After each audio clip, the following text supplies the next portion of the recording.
there was an incident with you in the NBA that's obviously famous that you really credit with having had a positive impact on you. The spitting moving incident. forward. Right. I mean, you were, trying to spit on like a heckler who. I actually wasn't trying to spit on anybody, okay. to be honest with you, but it was just stupid. Why do you say that affected you, though, more than really anything else you did in the NBA? Well, because when I first got to the NBA, I was angry.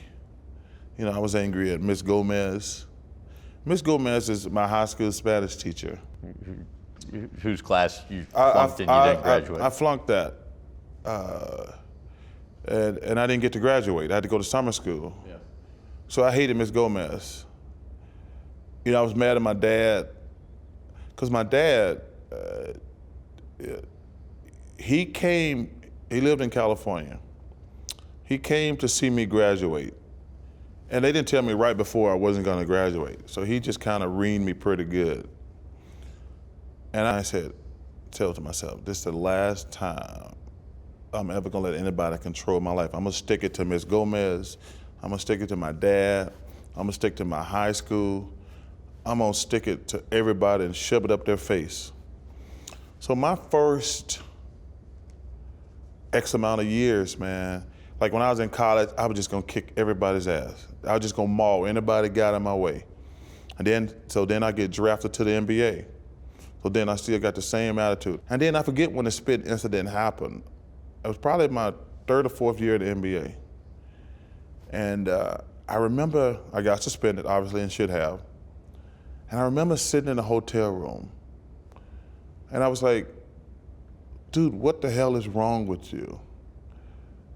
What are you so angry about?